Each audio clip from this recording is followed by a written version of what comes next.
Good morning, Rebecca. Thank you so much for joining us today. Very, very interested in your topic, shape up your mindset to shake up your business.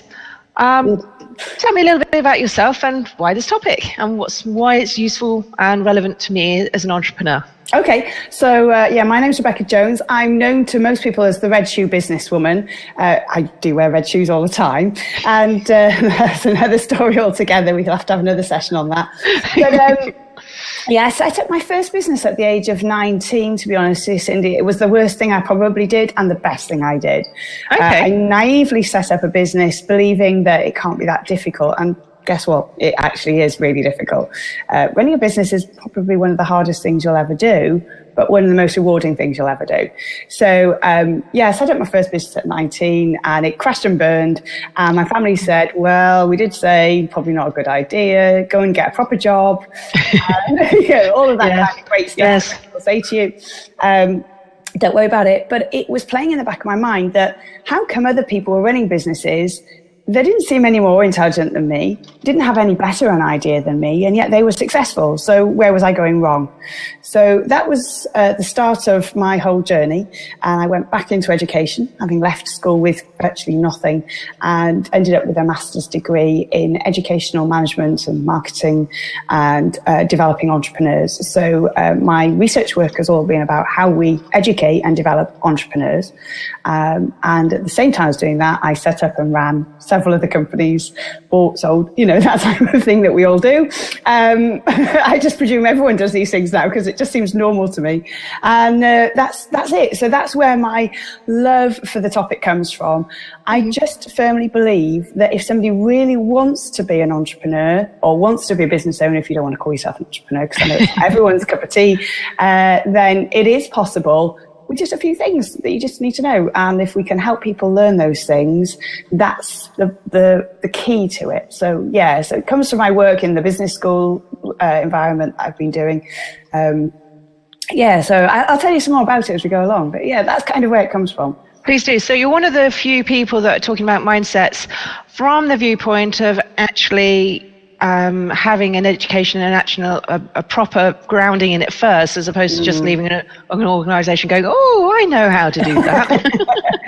I hope so. Yeah, I mean, it's probably about 2 decades worth of work on why some people seem to have a great idea, but they don't seem to make it successful. Some people have not a brilliant idea or nothing new or unique, and yet they seem to become really successful. And also, is it just about the entrepreneur, the person at the top, or is it about the different layers underneath? So a lot of my work now is looking at, the staff that you recruit in, be that, you've got 2 staff or you've got 2,002 staff. Mm-hmm. What can we give them to help that entrepreneur and that business, and therefore their income, be as successful as possible? Because it's more than just one person with one idea that keeps the business going. Okay, so what is the easiest way and the best way for that one person? Because that's always a tricky thing, is as an entrepreneur, bringing somebody else on board and getting that right person, and then getting your idea across to them that they're actually with you on the same mindset. Yeah, well, a lot of the mistake that businesses make is that they actually keep the staff at arm's length. And strangely enough, when you're at arm's length from something, you don't feel terribly involved, terribly important. You don't actually care as much. I was listening to somebody the other day talking about the fact that there's this mindset around when something is on loan, you don't look after it the same. And it's actually really, really interesting because it's very, very similar. When we recruit staff in and we don't involve them properly in the business, then actually they don't feel connected enough to want to care about it. So same as when you have something on loan, it's not quite as important to you as when you own it and it's yours.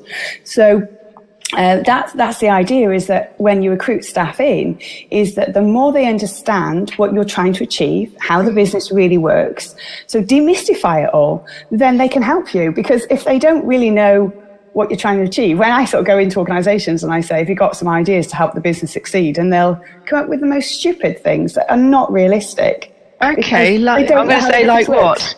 Come on, give us an unrealistic. One of the key flaws that people think about. Well, they usually go, well, sack all the bosses, that will make it better. That's usually the great start to my talks. When I go into an organisation and, speak at the staff conference, and I say, what would make the organisation better? Oh, sack the boss. And you go, well, that's clearly not going to happen this week.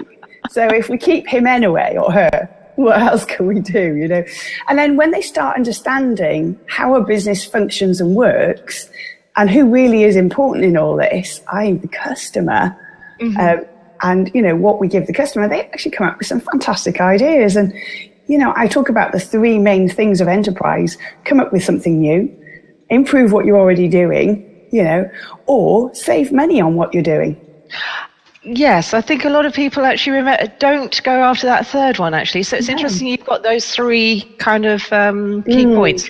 Yeah, and sometimes when we're trying to get staff to be more enterprising, start at the beginning with simple things like, well, what can we do to save money, as an organisation? Because the more money you save, the more successful you are. You don't have to keep bringing money in. You just have to do the things you're doing really, really well. And then staff will come up with that quite quickly. And then they sort of feel, oh, that's taken, being used. We've taken that into account.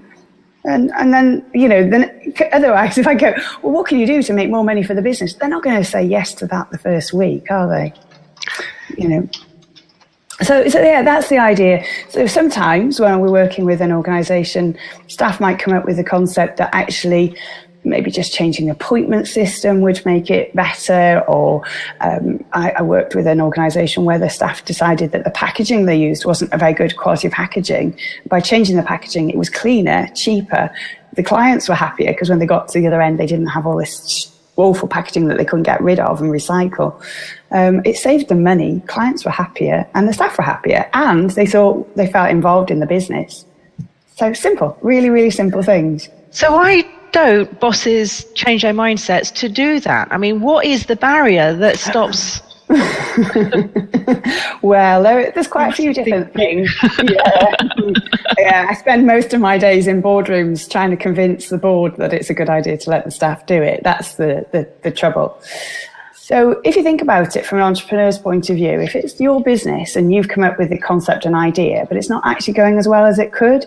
So a lot of the work I've been doing over the years is business turnaround work.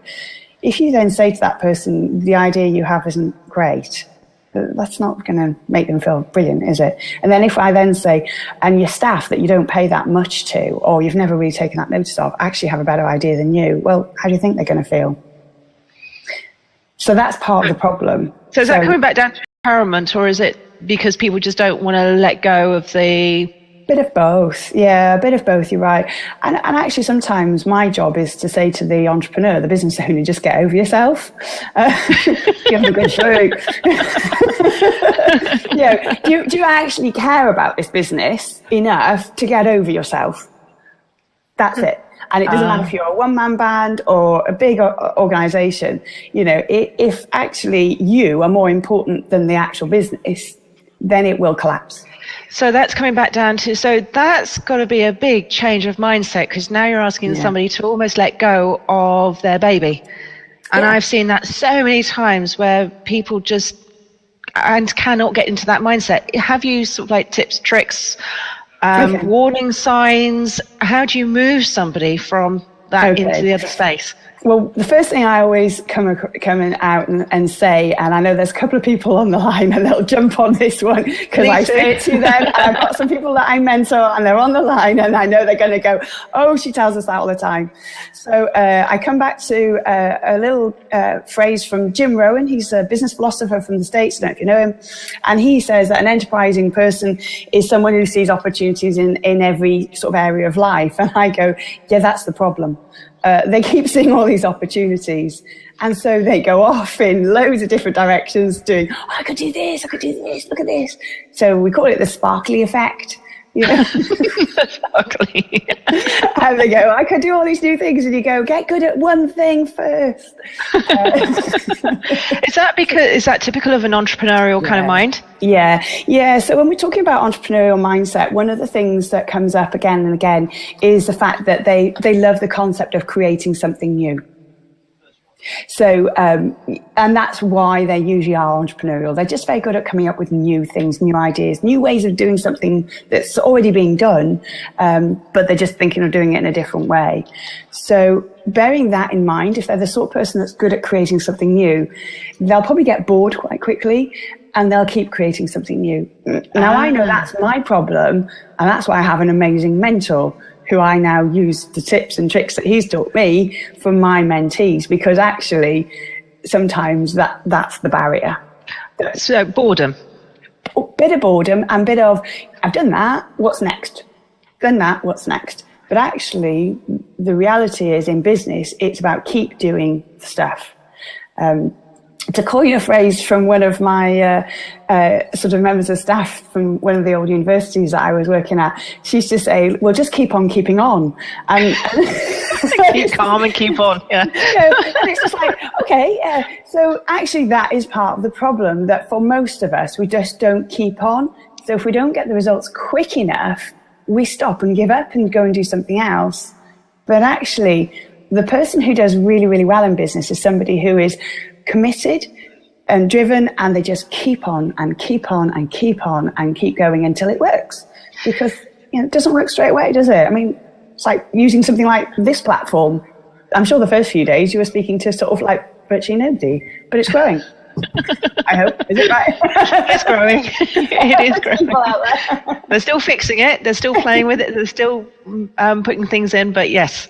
Yeah. And interesting enough, somebody said about with podcasting that most people give up after 7 podcasts. Because trying to create content, trying to create a series and keep going with ideas gets very, very hard work. Yeah. So, and I was quite surprised by that, really, because for me, I have lots of ideas. It's just getting them all out in a nice, coherent way, which is all relevant to what you're trying to do. Yeah, hence why I identify with this boredom kind of and lots of sparkly effects. Yeah. So that's sort of one of the main things with the entrepreneurial mindset is, you have to understand the good things of it and also the negative things of it. So it's fantastic that you're good at coming up with new ideas, but one of the bad things is that you keep coming up with new ideas. So, it's one of those things that you have to sort of balance out. The other thing about entrepreneurial people and people with an entrepreneurial mindset is they're really good at taking an idea and making it happen. Again, they do get bored, but they are willing to keep driving at it until it happens. Because if you think about it, so obviously I've been a lecturer in business schools and things, and when we're doing MBAs and stuff, you sort of go, well, how can we get people leaving business schools with fantastic qualifications in business, and yet they're actually not very good at running their own business? We're not giving them the mindset, but we're giving them the tools. Yes, because I've often wondered that, and I kind of just figured they're good number 2s, and they just yeah, as long as the number 1, who is the naturally entrepreneurial person, accepts that you do need those skill sets. So the perfect solution is when you've got somebody who has the knowledge and skills, but also seems to have the drive and ambition and attitude. So what we're doing is, can we teach that? And I believe we can. We can change somebody's mindset and sort of develop that and help them grow. So that's possible. Well, in that case, then, that leads very nicely on to Wiser Networking's question, which is, what if keeping on is in the wrong direction and resistant to ideas and change? Ooh, okay. Well, let's take this in 2 parts. So what was the first part was about, you were going in the wrong direction. Mm-hmm. But they keep going on in the wrong direction. Yeah. Well, so let's come back to some of the key things of an entrepreneurial mindset. So one I've said about is the create something new. The second one is ideas to reality. The next one is building relationships. So a big key thing about entrepreneurial people is they're usually very good people. They're good at building relationships. They don't necessarily need people, but they are good at building relationships and connecting. And because of that will help them if they're going in the wrong direction, because people will start helping them shift in the right direction. As long as they're listening. As long as they're listening, yeah. And part of those relationships that they build is about having a support network around them. So a good entrepreneurial person will have a support network. So therefore, if I'm trying to teach somebody to be more entrepreneurial minded, I will force them to have a support network.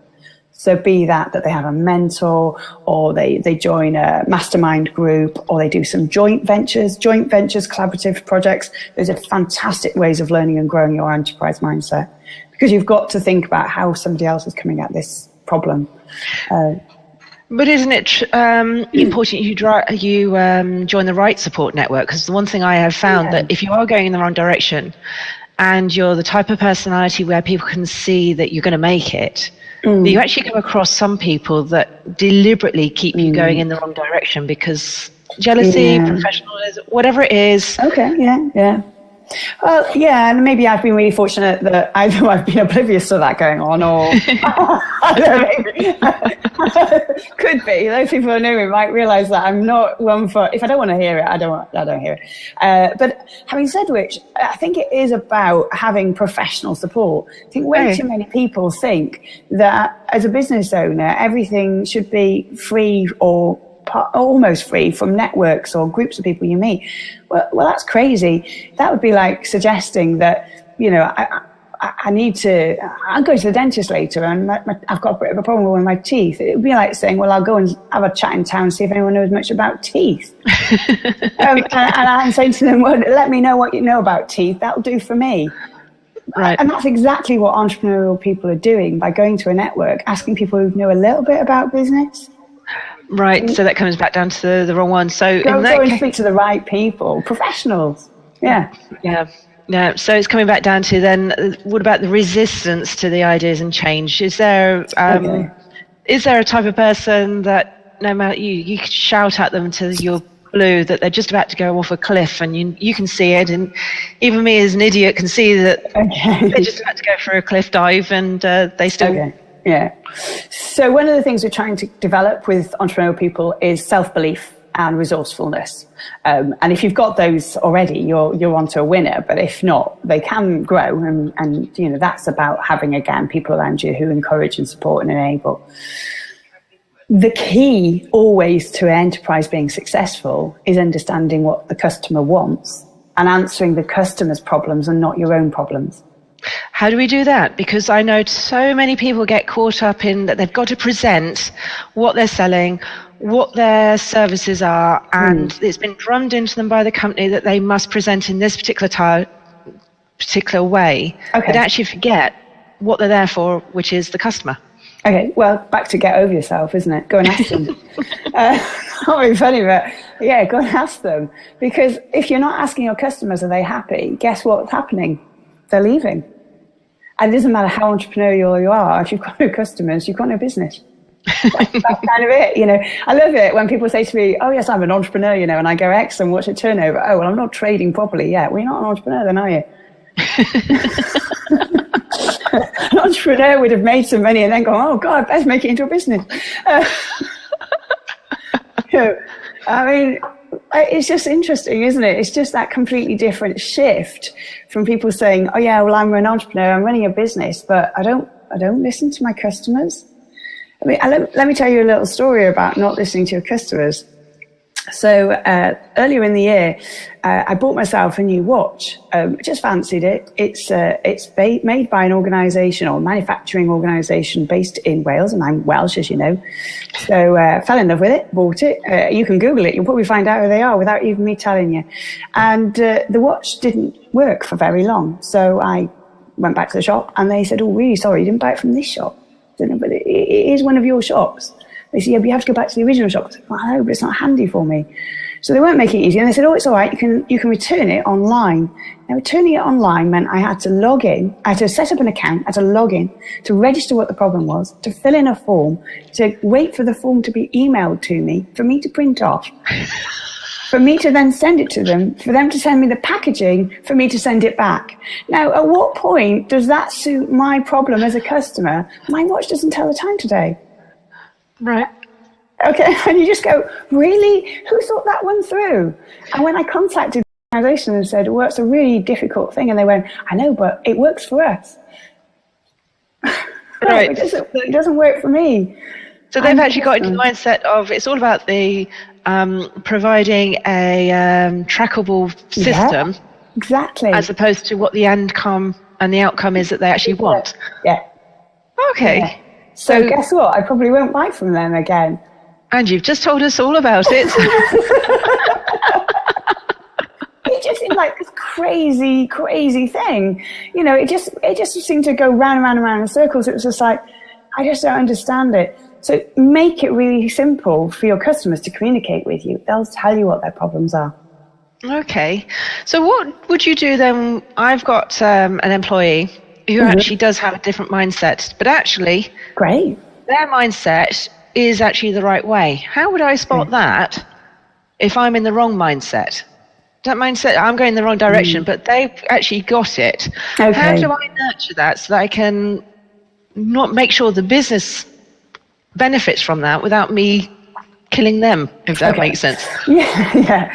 Okay, well, on the whole, the way we manage to get organizations to have their staff more entrepreneurial and the organization grow through an entrepreneurial mindset within the organization is actually by having a learning organization. Now, a learning organization is nothing new. If anyone's into HR or learning and training development, we've been talking about learning organizations for more years than I've been in education.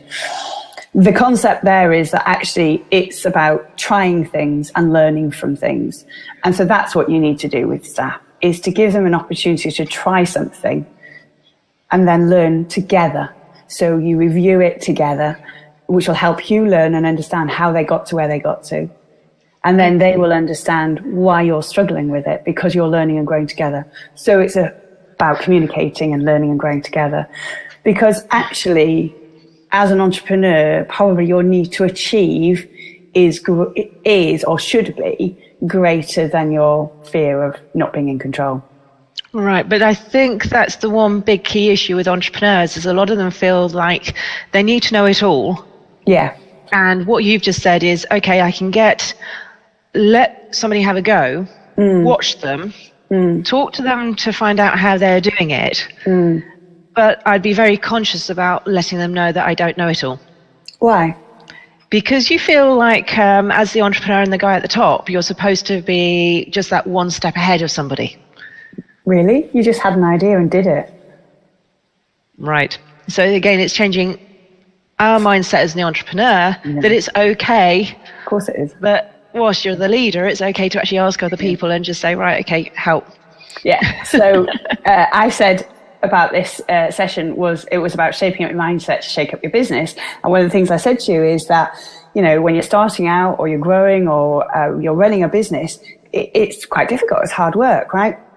And one of the things that I said was that actually, if you're not careful and you don't listen and you don't take on the right mindset, your business will collapse. And that's exactly what you've just said. So if you really believe that you know it all and that nobody else knows as much as you, and even if you don't, you're not going to let them know that, you won't have a business. So pretty much what you were saying earlier is go of yourself, and as wider networks are saying, it's ego. It is ego. It is. And people will come up to me and say, but there are instances where people have an ego, they don't listen, and the business is still successful. Yes, you are right. That is possible. But it's not common. It's not common.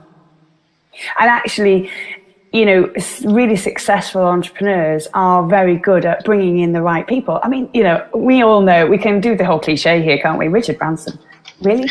I mean, he's just got amazing people around him, hasn't he? I mean, he is the dynamic person at the top. Great. He's good at creating something new and he's willing to go for it. He understands it's about customers. He has a need to achieve. He must be self-motivated. He doesn't need to do it anymore. He must have a self-belief. But his resourcefulness is bring people in around me that know their stuff and listen to them. Absolutely. Well, you hit on a key point with Branson because he openly admits that he doesn't know everything, but he hires the people who do. Exactly. But he's good at hiring the right people who know the stuff. Well, he says that, but how many people has he hired that weren't the right people and they've had to go? Yes, okay. We don't hear about them, do we? I mean, we don't, you know, I mean, everyone always laughs and says, you're so honest, and you say right at the beginning, I had a business and it was a disaster and I let it go. And I go, yes, because I want you to know this is real. And actually that most of the time as business people is about learning and growing. And if you come in with this amount of knowledge here and you stay with this amount of knowledge, your business will only be this good. But if you grow your knowledge over to here and you have this much knowledge, be that some of that's come from other people, and it still does, then your business has the potential of being this successful. Do you want this or do you want this? And it's getting people's mindsets to change from this to that. Now, the other mindset I have found with entrepreneurs is that when they are thinking just small and little, and they are sitting on a big, big idea, that actually they can't comprehend how to get there. So their big idea just stays small. Yeah. Is there a way on how you actually expand that thought, that instead of sort of like just talking to 2 people, that they can actually talk to 20, and that... Yeah, well, one of the things that is becoming more and more common, and I can't believe it's taken this long, but I think the recession has sort of speeded this up, is the fact that more and more people are doing collaborative projects. And I think, you know, if you start off as an entrepreneur or a business owner, whatever you want to call yourself, and say that, you know, I'm going to just do this on my own, and I'm going to look at my competitors. Hi, Ian. Just join us. So yeah, I'm going to look at my competitors and go, wow, look at them. They're my competitors over here. Instead of doing that, say, well, what can I learn from my competitors? And actually, is there a way I can say to my competitors, I can add this extra little bit here. Would you like to work with me on that and see if we can get something bigger together than separately? So often it is about getting over yourself. I said my phrase today, clearly. But it is, isn't it? You know, and then Cindy, I'm involved in a project at the moment where I'm doing a collaborative project, because I could have done it on my own, but it would never have been very successful. It would have been okay. But with 3 of us, it's powerful, and the momentum is faster, you know? Now, Cara was saying that you and Ian and her are actually on another blab talking about collaboration. Yeah, sorry, Cindy, we were misbehaving in another classroom. Oh, you're not coming in here, then. I'm so well behaved. Like naughty school kids were off in the playground behind the toilets talking about the stuff, but collaboration is huge, and Rebecca nailed it just there, is pal up with somebody else. Yeah. But I think there's 2 things that strike me about that, and that is that, and I mentioned this to the blab, so Carol's going to go, I've heard this before, that we think about collaborating as the need for 2 business owners to get together and prop each other up or help each other. That's what was happening over there. And I think one of the things I said there was really, it's adding value to your audience. And that is where collaboration adds value.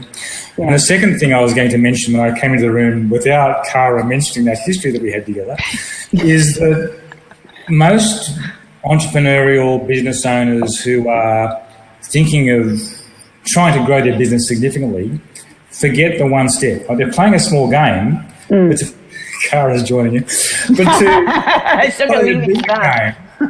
to play a bigger game, you actually have to plan the implementation. And a lot of us are great at ideas, but crap at implementation. And I think that's where leveraging the partner might be a really good thing. Yeah. But it's also just really working out what are the steps it takes to get from where I am now to where I end. I can use that visualization all the time with my speaking stuff. It's how do you get from here, that vision to implementation, because they don't know how. They've never had the scale of opportunity that they're being presented with, and they really need a guidebook to tell them how to do it. But the trouble is, there's no one guidebook that suits them. So it comes down to, get the coach, get the helper, get the comrade who will help you work through that process. And Blab's great for that, of course, because we can find a number of people who have been there before. Yeah, Interestingly, though, you talking about having a coach, it's one of the things I don't know that's always a good idea for people. I actually recommend a mentor. I don't coach people, I mentor people in business, because actually as a mentor, I can bring in other things, and part of that is collaborative stuff. So sometimes it might be suitable for me to say, look, I'll do some of this with you, I'll get you started, or I'll connect you with some of my colleagues that can do this, and I'll introduce you to some of my clients that can help you do this, rather than just saying, so how are you going to do that? Let me know, and let's form a plan, because some people need more than a plan. They really just need a boost, a real big boost. There's a wording thing there about coach versus mentor, and my approach would be to have a coach who coaches, and I mean that literally. But from mentoring, for me, people think of a mentor and they think of 1 or 2 or 3. I actually look at 15 people that I model, and there's a different style for that. And yes, I'll use somebody who's a mentor in this stuff, and a mentor in that stuff, and a mentor in that stuff. And I think that's a more valuable construct. I'm thinking, here's a mentor I'll go to help me do stuff, because frankly, they don't have time. But then you're coming back down to, though, you've got to change your mindset in the first place, because there's a lot of people and entrepreneurs out there who believe they're good enough without having that extra person. And then they reach the realization that there is a bit of a brick wall. And that's when they talk to a friend, another fellow entrepreneur, who says, well, how did you get there? And as long as they're talking to the entrepreneur who's gone through the feeling that they feel shamed that they've got a mentor, and they've got somebody that when they've kind of gone, I'm shameful that I've got one because I'm a bit of a failure because I've got one, and then actually, no, this is great, I've got one. And you're then talking to that person who says, yeah, I'm here because I got a mentor, that's fine. And it's like all these different stages. That's really interesting, because I mean, I've mentored business owners for 15 years or so now. It's not good, is it? It's not good. That's why I've got a voice this morning. It's not to do with partying hard over the weekend or anything, folks. But it's just the fact that, I used to have, my mentors would say to me, please don't park near my office in case people steal your car. Because my car was a bit of a standy out car, as I am known for. But red, money chance. Quite bright. And I sort of said, all right, I'll park on the corner. Or we'd meet off site. But nowadays, they don't mind. Oh, no, come in. I want everyone to know I've got you as a mentor. Or is that because my profile's raised and they like the concept that they're connected to me? Or is that we're being more open and honest and saying, actually, I can't do it on my own, I need help, which is what Cindy was talking to me about earlier. Speaking to many of my clients, I won't call them clients in the first instance, but the ones that are my prospects, ask the question about mentor, coach, and I talk about the conversation of, you need your board of advisors. You need a board of advisors who do your stuff that's bigger than you are. And they go, I don't need one of those either. I don't need a mentor, I don't need a coach. So why do you need an accountant? An accountant is one of those boards of advisor members who you would rely on an awful lot, especially if your business gets bigger. Some people cope with a bookkeeper, I don't know how. You need an accountant to do that bit. And you need a board of advisors who cover the gamut. Each one of those mentors is part of that board, and any prospect that says to me, I don't need that, so why do our corporates need boards? You all have one. You need to have that spread of knowledge to help you be successful. It's just in 101.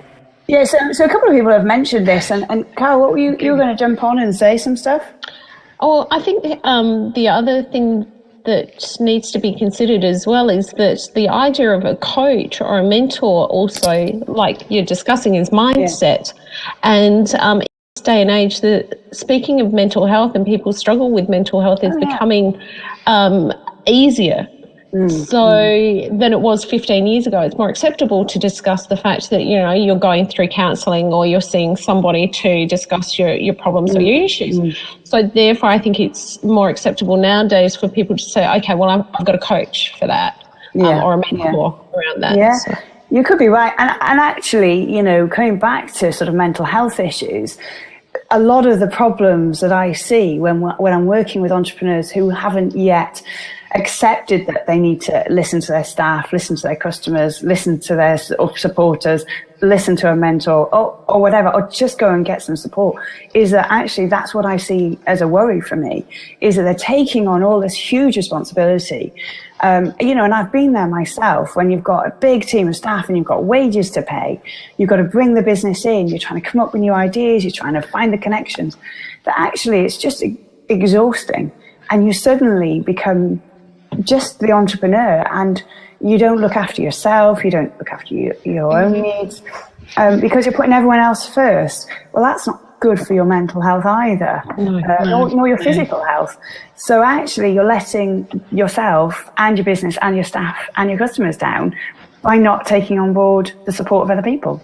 It's really clear to me that, you know, it's just not a good idea in so many ways. Absolutely. That brings in very nicely what Jackie said in the comments a little bit earlier, saying that she heard that Joe Farley, the co-founder of Green and Blacks, she heard her speaking, and she mentioned having a mentor very early on. And that's also repeated by Hilary Steele, who said that she thinks that it's an honesty thing. Having a mentor shows you are serious about getting ahead and improving. And I think it really, again, depends on who you've got supporting you and backing you, because, yes, I think having the right person, the right mentor, can actually be. Might take a little bit of time, you know, and we've lost him. He was just saying as well about having more than one, and I have more than one mentor. So I have a business mentor, and as you know, Cindy, I've been speaking for the last sort of 4 or 5 years professionally. But a couple of years before that. But a lot of that came from having a different mentor who was a speaker. Now, that person can mentor me as a speaker. Can they mentor me to develop and grow my business? Yeah, in part, but not as much as another person that I work with. So you may have to have more than one. One of the interesting things is that actually a lot of people they accept paying a coach, but they don't necessarily accept paying for a mentor. They think a mentor is somebody free, that you just say to somebody, "Do you mind mentoring me?" Because that will be like a status thing for them to say, "I mentor people." There's a difference between, you know, community connections that mentor you. You know, I mean, I would say like our old neighbour when I was growing up was a mentor for me, in the fact that he would support and encourage and enable. But I couldn't have phoned him up at 4 o'clock in the morning and said, "Oh, my business is crashing around me." I don't think he would have been too impressed with that. But a paid for mentor will go, "Okay, I'll just jump on the line now and we'll sort that out." So that's the difference between somebody who is there to support and encourage and enable, and somebody who is physically going to do whatever you need to do in order to get your business to work. You're going to have to pay for that. Absolutely. Now, I don't know what it's like in Australia and where you are, Cara, but I know here in the UK we had a big argument about 2-3 years ago, the difference between the word coach and a mentor. What is a coach and what is a mentor, and whether it's the one and the same thing. And there's sort of like, and we seem to have kind of settled down about the differences between the two. So I don't think so. I really don't think there has been that argument here in Australia between the difference between a coach and mentor. Generally here in Australia, we use the terms coach to cover both.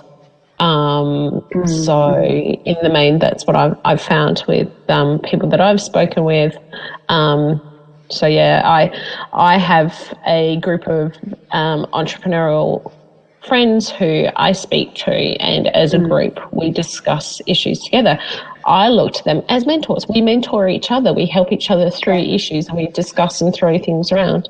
And as is that more of a mastermind there, though? I think it is. You know, people would classify it as a mastermind, but I can go to other women who have been through similar issues in the past and say to them, "Okay, so how did you deal with this?" So that for me is a mentoring position. Okay. And as Ian's saying, he plays coach and mentor in one discussion, as do I. When I'm coaching a business owner, I seem to coach a fair number of startups at the moment.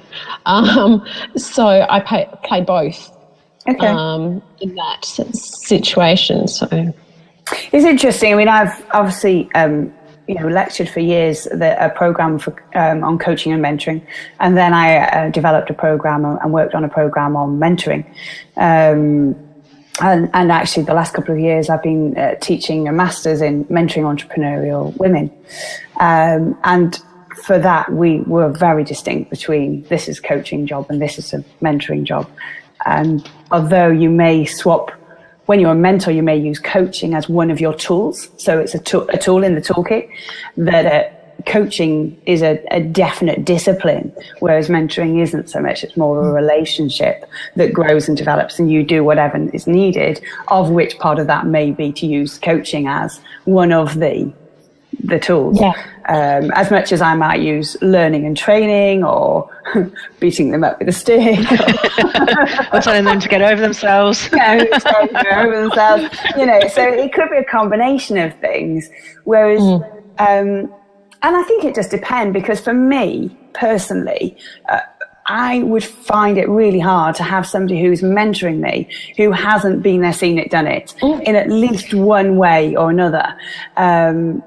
Because I would just find it really, really odd, because a lot of, for me, mentoring is pulling on the resources that I have and the experience and knowledge that I have, more so than, anything else. I agree wholeheartedly. No, I agree wholeheartedly, because I actually withdrew from my master's program because the lecturer didn't have any experience in the field that they were lecturing. They had the knowledge, they had the book knowledge, but they had no day-to-day experience. It's like, I'm sorry.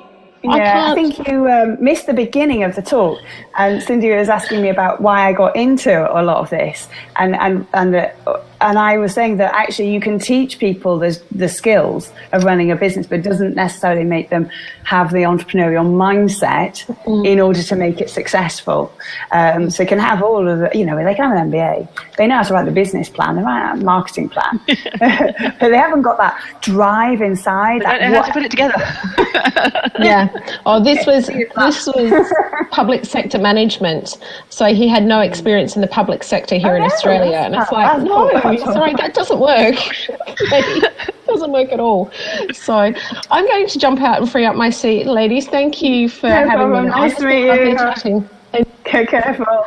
Okay, well, that's a lovely point to say that Ian's been making some lovely comments on the side, and he said that, yes, I think there's a good couple of points, so that because the client doesn't know the difference. No, that's true. It's fluid whether you're a coach or a mentor, so sort of like understanding that kind of area, and that you're using your tools in the bag.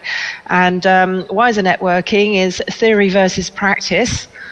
Absolutely. I know from me, I'd rather have a mentor who's been there, done that, got the T-shirt, and has got the war scars to help me avoid some of the pitfalls and stuff. But I think that's quite a good point, but also be really, really careful that it's only based on their experience. And of course, their experience is based on their mindset. Which is where we're coming into Cal, is it? Hi. Hi. Thank you for joining us. You made a lovely comment earlier that you've just started to build your own outsourced personnel team to help you grow your skills and your business. So, I just couldn't cope with everything that was going on. Fantastic. Well done, you. It's just being honest with yourself. I think you just get overwhelmed to the point, and when you're starting to redevelop your model as you're evolving, people forget about that you need that team as well. So you're trying to do 110 things, and you're just going to fail massively if you don't take on that team. Yeah, definitely. And I think it is just being aware of what your skill sets are. So if you're really, really knowledgeable about what your skill sets are, go away and sit there, write them down, be really honest with yourself and say, I think I know a little bit about this, but actually I don't really. And then go and find people that will fill those gaps, and go and find out what you need to ask them. Because that's a big problem. Trying to be able to hand you stuff too without it going off anywhere else as well, having that comfort knowing that you're with professionals. Yeah. Just anybody just because they're cheap. I think you've got to have that balance as well. Yeah. Absolutely. So what changed what was the tipping point for your mindset to change? Oh my God. Should we go back to 2011? Because that's when I thunderbolt and I actually closed that business. Okay, well, we've all been there. We've had to all close businesses. So it was just mind-blowing because I just could have strangled myself at the point. I walked away from 20 years in social housing, and at 4 months off decided, instead of trolloping around the countryside on a horse, decided to set up my own business instead of going back to work and having all the pressure of all the disciplinaries and all the that went with it.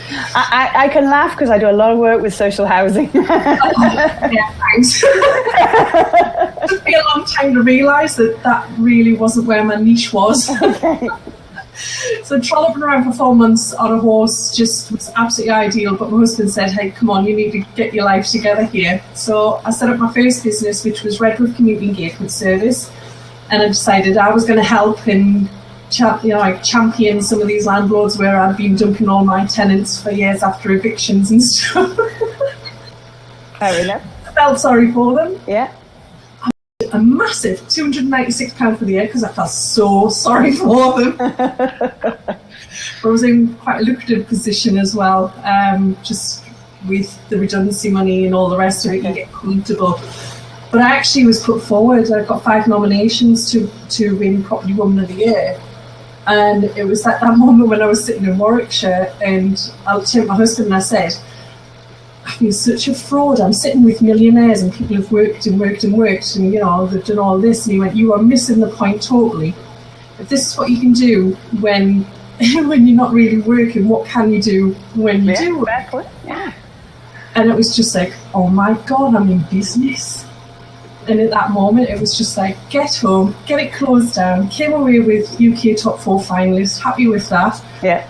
And realised I was actually in business, so set up Calsol Limited in January after I closed everything. And okay. From strength to strength. And that's interesting because actually, of course, over in the States, one of the things they'll say is you're not a proper business person until you've had one failed attempt and you've tried again. Mm-hmm. I'm going with that, having had a failed attempt. I was 19, so I reckon it was just sort of being completely impatient and completely unaware of what was real in the world. But actually, sometimes the best thing you can do is to realise what you can't do and what you're not good at, and then you will be able to develop a business which you're good at. And actually, I meet a lot of people who've got a business, and we go through it and we try and find a way of making it work. And you go, do you know what? It's just not the best of ideas, is it? Why don't you try something else? You're not losing out because you've learnt a load of skills. So none of it is ever lost as long as you're really honest with yourself and go, that was not the best of ideas. Let's come up with something better. And who knows in 5-10 years' time whether or not your business idea will have morphed into something else and be more or different or whatever. It doesn't matter. It doesn't matter. See, I've got Let's Mingle, and Let's Mingle does networking. But Caroline Theobald pulled me one side and she said, what are you doing here? You've got your courses one side, you've got, training the other, you're doing coaching here, you're running a free to attend network. I could slap you. Get it all together. And I sat there, it was like 4 minutes of gold, and I'm thinking, oh my God, what am I doing? I can't sit there and people how to do business models and frameworks and money mastery, knowing your skills. And here I was with stuff all over the place. And it's not until somebody actually sits there and says, get your crap together and move on.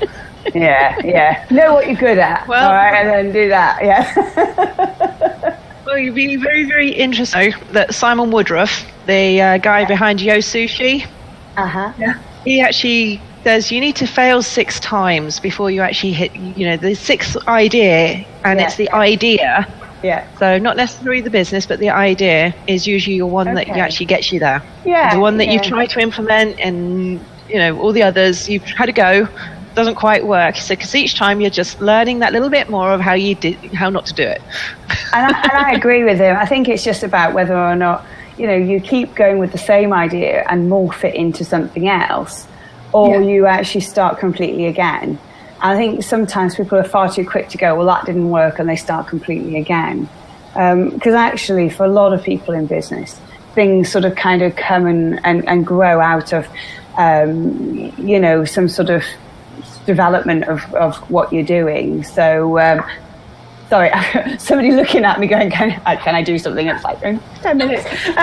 So it's like, you do have to sometimes be sensible and not jump from one thing to another. And we were talking about that earlier, weren't we, about being distracted by the shiny stuff. It's really easy to do. And so maybe just to come up and pop up with a new idea and you just run with it. But I've had to stop doing that and just sit down and... You need a really good mentor. With fresh shoes. I've just ended with this autopsy freak where I'm just dissecting everything and putting it all back together.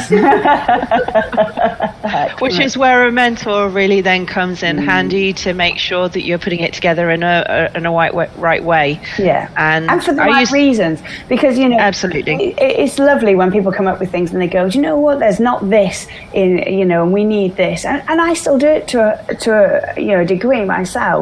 Is that I'll go, we need that, so therefore it's my job to do it. No, it's not your job to do it.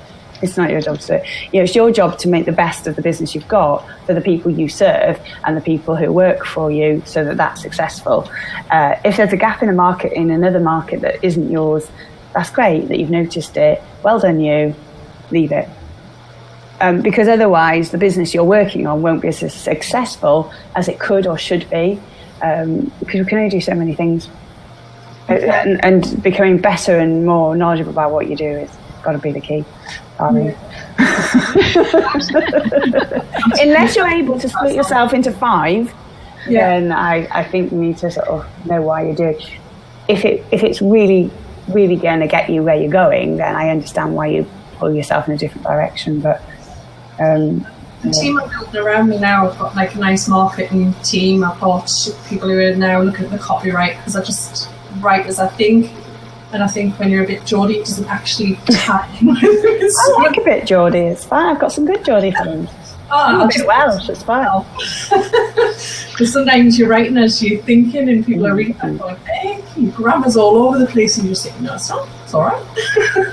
So I've got a great copywriter as of yesterday, which is... Oh, can I just come back to a question on the side? Somebody's got, please don't say that it means I have to fail 3 more times. No, you don't. Honestly, you don't. You maybe just need somebody to help you a bit more. Ladies, thank you very much. No problem. Nice to meet you. Go careful. But Tim did actually come out with a lovely positive spin. I do love it. He says you're halfway there to greater success. So I'll say that as well. Thank you very much. Thank you. Thank you for joining us, Kat. Bye. Hello, Jackie. Hey, Jackie. Hello. I was going to be in listening mode today, but I can't keep up these things. You went Rebecca talking. I'm going to have to get in there. You two know each other then? Yeah, just a little bit. That's a little bit. That's why I said about Rebecca being a good mentor, because we've worked together a little bit like that, and she's very good at telling you what you need to do when you're to get over yourself. Fairly direct. Which is often what you need when you sort of got that tunnel vision of being in your business all the time. Yeah. I think, it's not actually about being horrible or mean to somebody unless they really actually start needing it. Sometimes people will go round and round and round and round in circles, and it's just not helpful for them. It's not healthy for them, their business, all the people around them, to watch them just keep going on round and round in circles and not actually achieving anything. So you do sometimes need a wake-up call, and I have them as much from my mentors as I give to my mentees. So you've never been mean or really nasty. You just say what needs to be said, which, Getting you into the right mindset. About being honest, yeah. It is about the mindset, because often, a lot of people aren't achieving a lot in their business because when I start unpicking it, their mindset is, I'm not very good at this. I don't deserve to be good at this. I don't deserve to have success. People have told me I'm not very good, so therefore I won't be very good. So a lot of this comes through. So we haven't really touched on that today, but actually it is a lot deeper. And I know I make a joke of it, but it's actually quite sad that a lot of entrepreneurs that I meet, and business leaders, be that it's an organization or whatever, they're really insecure. And, actually what they do need is somebody who gives them a little bit of, as we call it in Wales, moitha, which is love and support and protection, and a bit of, help really, so that it's more than just saying, well, you need to have a vision, you need to have a business plan, and you need to have a marketing plan, and then you'll be really good, go for it. No, it's not that. Sometimes you just need somebody that will say to you, let's do it step by step. Let's celebrate each step. I always celebrate with cake. Good. That would work. Yeah. And actually be part of the celebrations with each other. Because it's not the easiest thing, but people want it so fast. They start their business and they go, and I want 1 million turnover in year 2, and they've seen these things online. Dare I say it, from people who are coaches or whatever, who, I'm promising them, if you follow my program, I'll give you a 6-figure, turnover within so many weeks or months. Hang on a second, 2 seconds. And it's not true. Have a chat between yourself. I've got a problem with this one. Hang on a second. I mean, this is something that I get a lot, in that I don't know many other people that are in business and that are on their own in business, shall we say. Most of my circle of friends are mums who either are working for somebody else, and working for yourself is so different. And if I actually sit down and write the hours that I put in, then, people would most probably say, why the hell don't you just get a job? Because of the hours that you put into your own business compared to what you do when you're working for somebody. Is, you come home from work and a lot of people just leave the job when they leave the office. Okay, yes, some people take work home with them and things like that, but the majority of people. So having that support from people that are going through it, that knows how difficult it is, especially in the early years, just to keep going. I mean, I can't remember what the stats are for businesses that fold within the first 5 years. It's quite high. But, Very high, yeah. I think it's something like for every 4, it's about 2 or 3 or something like that at the moment. It's still really high. Hang on 2 seconds. Can you fill that in? Multitasking. Sorry, trying to write. That's so bad, isn't it? That's just typical business person. I've got 2 businesses trying to run in the background, and they're going, "Can you just sign this check?" Yeah. I have no idea how to sign the check. I do. It's good. So the failure rate is still really quite high. And actually, a lot of the time, the problem is that they've given up too soon. And I think Jackie's probably had this lecture off me before, because it's a case of things don't happen overnight. Sometimes you've just got to keep refining it, keep going, keep trying. It comes back to what I said earlier: keep on keeping on, because actually, that's kind of it. And I think also the support again. If they don't find a mentor, mastermind group or something that can help keep them going, I think when you hit that wall of, I cannot keep going with this any longer, it's almost like you're pushing a boulder up a hill sometimes, and the boulder is so big you cannot see how far you are from getting to the top of that hill. You could be like centimeters when you give up, like I think you're alluding to, or it could be that you've still got another mile of pushing this bloody boulder up the hill. And you can't see, and maybe having somebody to support you can help you and say, look, yes, you're there, just keep going with it, and it's going to going to go of its own accord. And sometimes it is a case of saying to somebody, well, look, okay, you're so close to it, what can we do to help you get there without sort of having to just give up on everything you've done? And maybe it's about changing a little thing, maybe it's about going on working with somebody, and that's the reality. It's interesting because so I'm doing a webinar tomorrow with on a collaborative project that I'm working on for speakers, and one of the things we're talking about is how do you change your speaker model. And I said, well, the reality is actually I didn't plan to do it. I didn't plan to do it. It wasn't what I wanted to do at all. I didn't sit there and go, I know what I would like to be. I'd like to be a speaker. I was just asked to speak.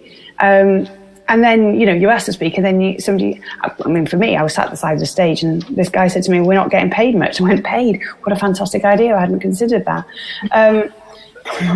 Hadn't even thought about charging for it. So actually, a lot of the time, things occur and happen to us as business owners, the opportunities arise, it's being open to them and seeing them and going, actually, do you know what? That is it. That is it. How do I make that happen? Because what you start with might not be what you end with, if you like. There's a load of questions coming in. Are we getting through them?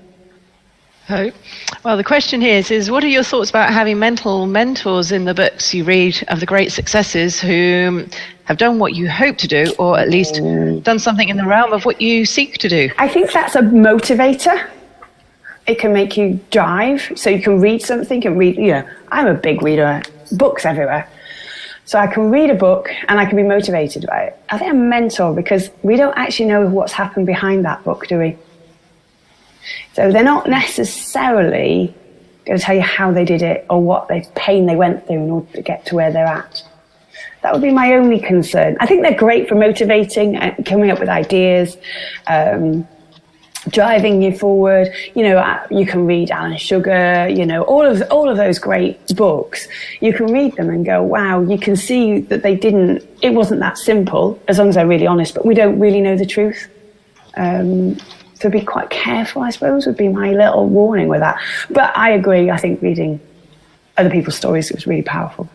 And I think that's the difference, isn't it? When you're working with somebody as a coach or mentor, whatever the situation you're working with, they give you that honest viewpoint of what business is really like. And they can use their own experience to say, yes, we've all been there, whether people admit it or not, because when you go out networking and people are, oh, yes, business is going well, and, nobody sits there and goes, actually, I'm about to give up.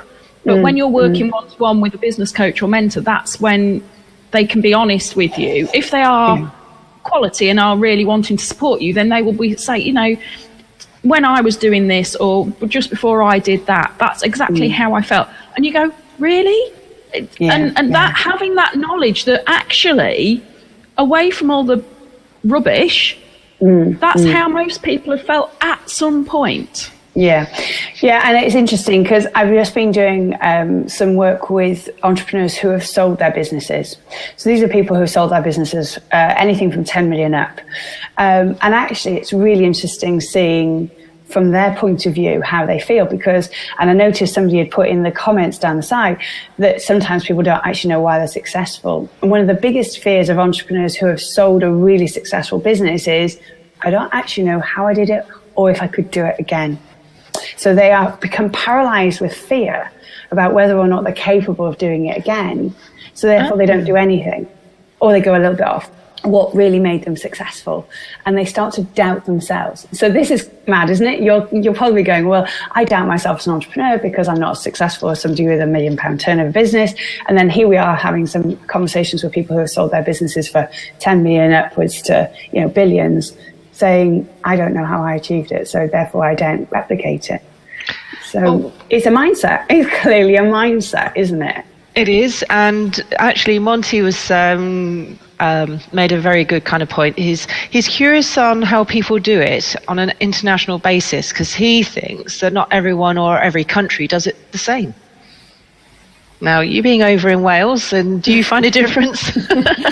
Most of my mentees are British, to be honest, although I do have some international mentees.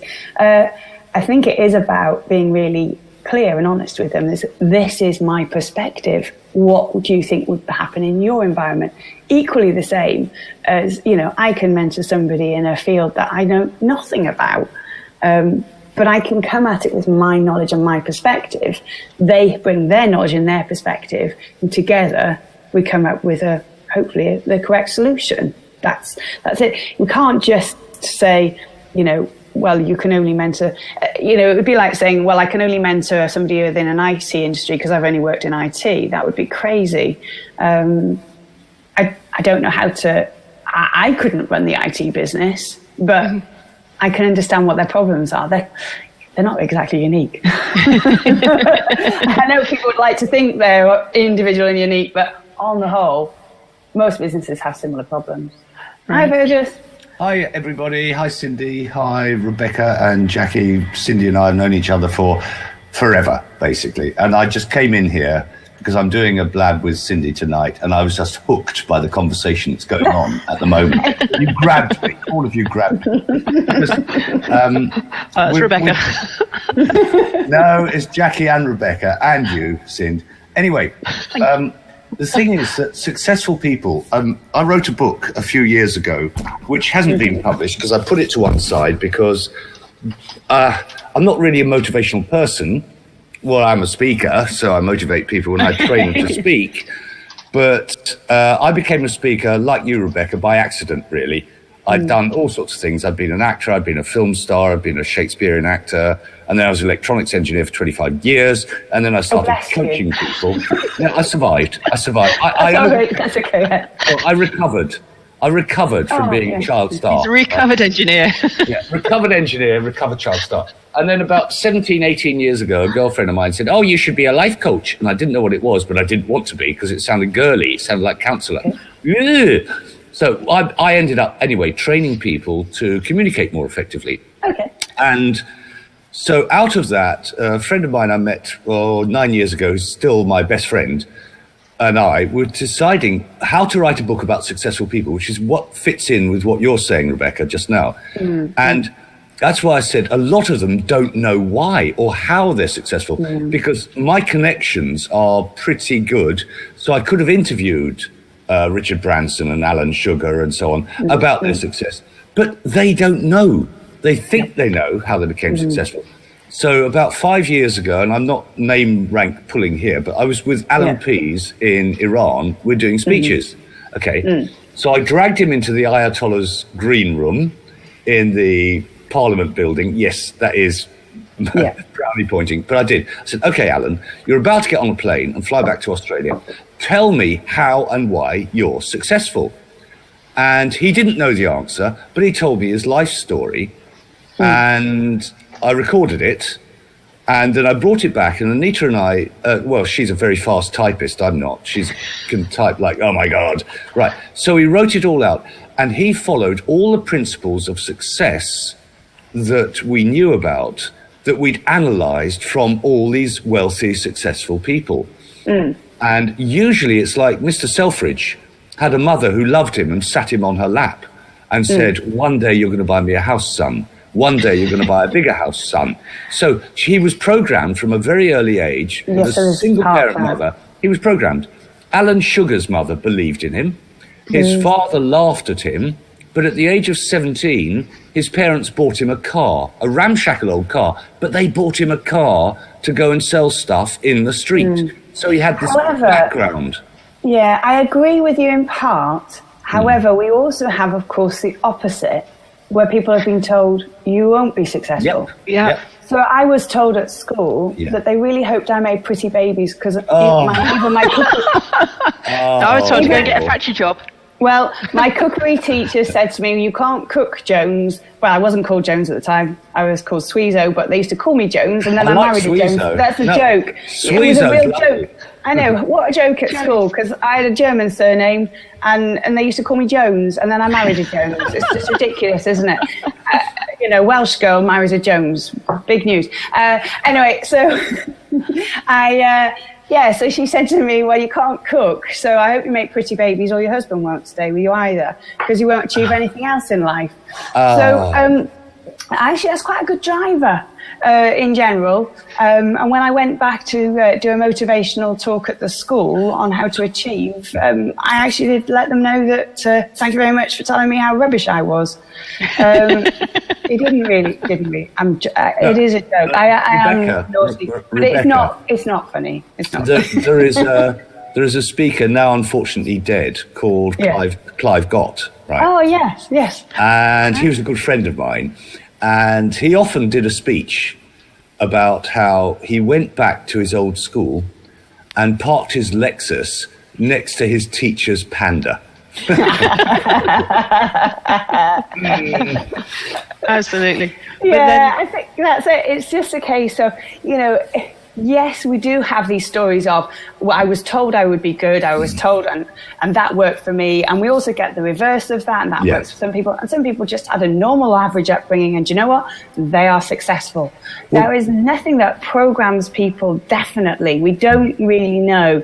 What we do know is if we can get them to have the right mindset, i.e. that I want to achieve and I can achieve and I'm going to learn and grow and develop, because it's all about keeping growing and learning and developing, and we can give them the skills, the knowledge and attitude to run a business, that works. And also, we know that works. Also, it's got to be, Rebecca, I'm sorry to interrupt you because I've just come in as a guest, so I apologise. But so I'll kick you out later, don't worry. Typical speaker. Yeah.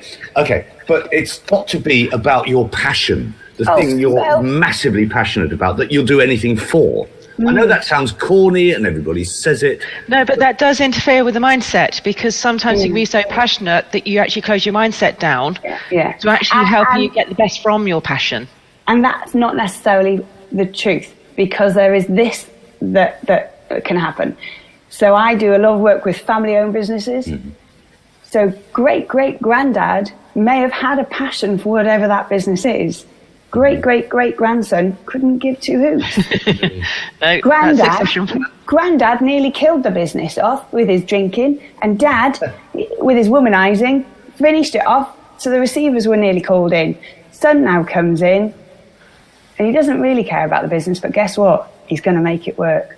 So is that about passion for the product, or passion and desire to make it work? Okay, so let's say it's passion for success then. Maybe. And whatever success looks like. I think it's the need to achieve that I was talking about earlier. Well, I've read, I don't know if you all have, I've read Alan Sugar's book, his autobiography. And no, there's some really good stuff in there. It's really good, because he did this, then he did that, then he did this, then he did that. And he actually, I thought he left school at 15. No, he actually got some sort of education. I didn't. I have no education at all. But he had a really good education. He got all sorts of certificates and things. And he worked for IBM. And he said years later it was a great success, a great feeling of satisfaction to buy IBM's headquarters for 30 million that they paid 300 million for. And it was because he could change. Oh, this doesn't work, this does. This doesn't work, this does. And I suppose that success comes from flexibility, being able to, like you're saying, Rebecca, you know, your dad wants to be successful, so he will be. It's a resourcefulness. Yeah, exactly. Yeah. There's a resourcefulness. There's often a driver. I mean, one of the drivers. In psychology, it's called requisite variety. Yes, but then sometimes that variety that we crave and desire is our downfall. Well, I would like to use this point to go back to Monty, where he said a little bit earlier, way up in the comments, that he had a mentor who took him. He have a mentor which took his first $500 and turned it into 50 million in 2 years. What was interesting was that he had a clear advice for him, which it took him years to adhere to. So it's changing that mindset to get to it, I guess. But when he started with some simple instructions, that simplicity he listened to and he's actually learned from. And that showed him the wisdom of the person that he was being mentored by. Yeah, I mean, most of the stuff in business is quite simple. It's simple stuff, you know, and a lot of the people that I work with, they'll tell you that, you know, I just ask them to do simple stuff, step by step by step. It's not anything, you know, it's true. When I thought at 19 that, yes, my business has failed, but surely it can't be that difficult, I was right. It isn't that difficult. It's attitude, Rebecca. It's your attitude. Yeah. You've got to want to do it. You've got to want to do it. You've got to want to have this desire, this need to achieve, to prove something. And you've got to have self-belief, or find a way of building that self-belief. And you've got to be resourceful. And the rest of it is graft and hard work. Because if you can't be bothered to do those, you can have whatever mindset you like, but you won't really achieve, because actually very little happens easily, you know. It's not simple running a business. There's definitely much easier things you can do in life. Hi, Will. Hi, Will. Hey guys, how you doing? No, we're good. Will is over in China, working hard. What night is it there, Will? It's 7:15 at night. So okay. It's not too bad at all. I've been listening to your conversation for 15 or 20 minutes, and it's made me ask a few questions. There seems to be a desire for success amongst everybody who's been talking here today, and I find that success is different to different people. And you all talk about success as a single entity that you all desire to have. And then at the same time, you bring up some big names like Alan Sugar, who you can't argue isn't successful. He obviously has been successful, and to a great degree, where I don't think you need to have such a large degree to feel success. No, I completely agree with you. I rarely use names like that. So you'll actually find I probably didn't bring those up, because actually the reality is that that's where people stop and their mindset becomes stuck. Because what they do is they see people, rightly or wrongly, say how successful they are, and they give figures. Because that's the parameter we can measure. Because success for you could be that you're happy and able to only work 4 days a week and have enough money to survive on. Success for me could be that I work 7 days a week, crazy hours for huge amounts of money, because I'm self-obsessed with money. I'm not.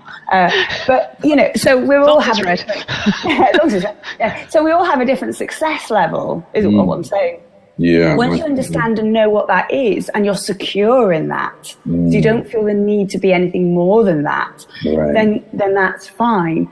But unfortunately, the press latch on to people who are big, successful people in their minds, because it's easy to actually justify that and say, well, look at him, he's successful. Look at her, they're successful.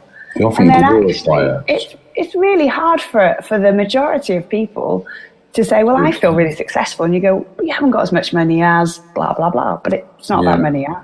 I think sometimes people are so driven towards success and they're scrambling for success that I think that feeling often holds them back to a degree, because once you have a feeling of success and comfort and confidence and financial security and those kind of things, you can have all of those with a very small amount of success. And once you have them, the people around you don't feel that air of desperation that some people have as they're climbing for success.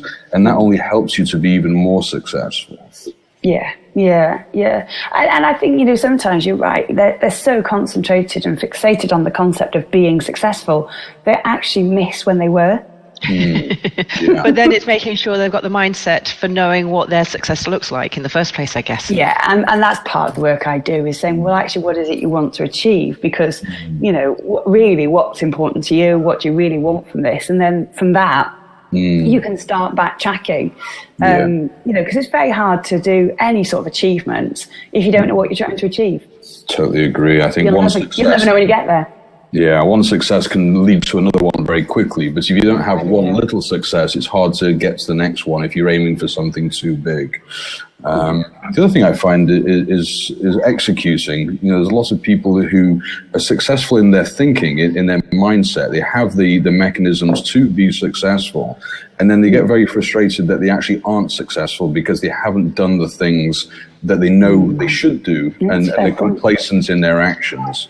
And that's what I find very frustrating, when you hear brilliant ideas, amazing products, people with wonderful connections, enough money to be able to do it, but they actually don't. And you're like, come on, do something. Well, for some people, the problem is their mindset is that, we haven't really talked about this that much, but one of the things that we can do is that we can get stuck in an inner belief that this is what we deserve. So for some people, that can be that we don't deserve to be successful. So actually, they will almost self-sabotage everything they do so that it isn't successful. So you can turn around and go, see, I told you I wouldn't be successful. Yeah. I told you it wouldn't work. And you go, well, you've actually, they'll do things like launch their website before it's really ready. And then they'll say, well, it didn't work, did it? And you go, well, but it isn't ready. It's got mistakes on it. It's poor quality. And they go, well, yeah, but I did do it. And you go, yeah, but it won't work, will it? Or they'll launch the product without fully testing it. Or what we had earlier on, somebody saying, you know, about asking, I can't ask my customers what their problems are. Well, guess what? You're self-sabotaging your own business. Most definitely. A lot of people do that. I do disagree with one thing you said, though, about not waiting for something to be perfect before doing it. And the example you gave was the website. And for me, I think it's a lot more important to be able to put something out quickly that's a lot of rubbish and having it there that can be changed. So having a simple H1 title, a terrible image, and a contact form up within 15 minutes to half an hour of deciding that you need a website, I think is wonderful. Having another half an hour to stand back from it, acknowledge that it's rubbish, and then to iterate and make it better and better and better. And sometimes by doing something over and over, you actually get better at it. So the other example is a video. If you plan a perfect product demonstration video, you'll spend a lot of time planning it, but the first time you do it might be after 3 rehearsals or 4 rehearsals. But if you do it again and again and you watch it, look at it, assess it, do it again, you're actually training yourself to get better. So that process of acting quickly and iterating, I think, is very important. I can see where you're coming from on it. I think having watched a lot of people do that and fail, I'd argue it's probably not the best idea. I think there's a difference between waiting until something's perfect and actually never really doing it because it's never really perfect. I don't agree with that. That's ridiculous. I think you're absolutely right. Yeah. Actually sending something out there which you clearly know is rubbish is probably not the best idea for the majority of people. So let's take my world of professional speaking. If I think I'm going to speak, but I can't be bothered to really do much about it, and I go, I'm going to do it. Yeah, I'm going to do it. And then somebody books me for a big conference, 6,000 people, and I go and I do a rubbish job. Am I going to get booked next time? No, that's the example you've given there is without iteration. So if you start deciding that you want to be a speaker, you'll do it to a very small group and you'll do a very bad job, and you'll do it frequently over and over and over again, and you'll get better till the point that the audience builds up.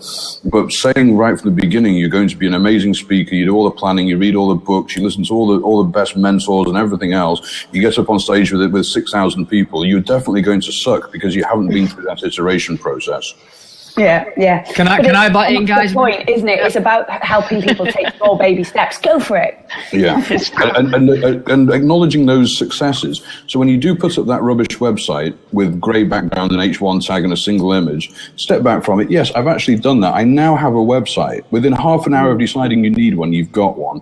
Go again and again and make it better. You get into going into shiny mode, though. Go. I think this whole thing about speaking and whatnot, I think the first thing someone needs to ask themselves is, why do they want to speak? It's always the why. Because, I mean, at the end of the day, I want to be a speaker. Well, what for? Because it's an ego thing? No. Now, why do you want to be a speaker? I have a message to share. Okay, what is it? Your message, or is it Tony Robbins? A photocopy of Tony Robbins, which is what a lot of people do. Because a lot of these so-called speakers that are out there are photocopies of Jim Rohn, Zig Ziglar, and they just go, they listen to all the tapes, and then they think they're a speaker. So they go out there and they try and be the Tony Robbins or the Zig Ziglar, and they're not. So I think there's 2 things need to happen. Number 1, why do you want to speak? Okay. And number 2, what are you all about? So let's find out what you're good at. Let's find out what your talent is, and let's find out what your message is that you can share based on your experience and results you got from your life, not reading a book. Okay. Yeah. It's good to read books. I mean, I've got lots of books behind me. And reading books is great because it gives you ideas, but it should give you ideas so that then you can tap into who you are and then come up with a message which is your message, which is going to go out there and actually help the people in the audience take their lives to the next level. Totally agree. That's the important thing. So the why, because too often people compare themselves to other people. And I always say this when I go out there and give a talk. I don't do many, I do just a few a year. And I always say to people, it's not about comparing yourself to the guy next door. It's not about comparing yourself to the managers in the office next to yours. It's about who are you, what are you all about, and what's your mission? It's not a fair comparison. It's often not a fair comparison, because if you look at some of these amazing stand-up comedians, they've done hours and hours and hours of practice, getting their material right, standing up in terrible comedy clubs, suffering financial hardship for years and years and years before they become successful. So trying to jump into their shoes is almost impossible unless you go through that path that they've been through. And I think it's the same for some of the large speakers that you see out there. These guys haven't just decided to be a speaker and get up on stage in front of 10,000 people and give a speech. They've gone through that process of getting there.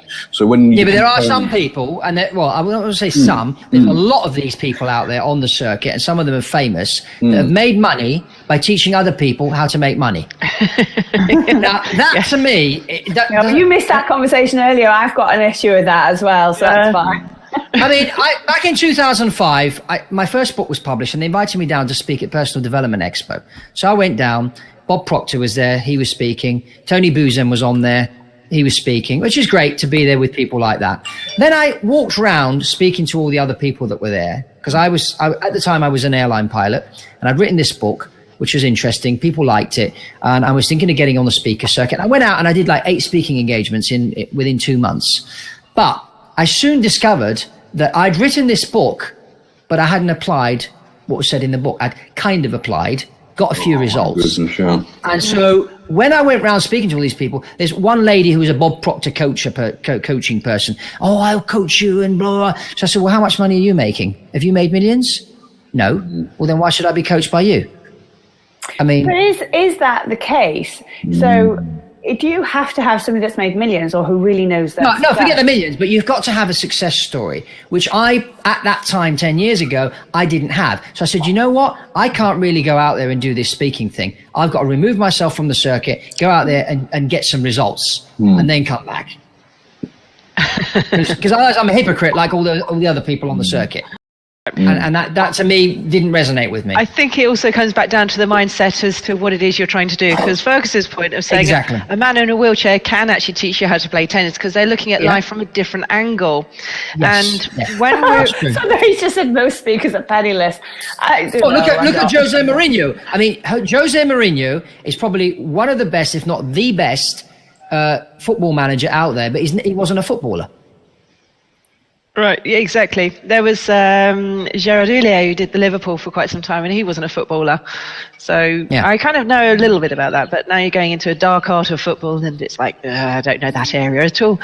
But, but these guys, they've got almost like a clinical eye. I mean, Mourinho's a great psychologist. He speaks like 5 languages. So when he's got a team of like 25 players from 5-6 different countries, he can sit down with the Portuguese guy and talk to him in his own language. He can sit down with the Italian guy and speak to him in his own language, or the German guy, or whatever. And that communication is a skill. It's a talent that he has.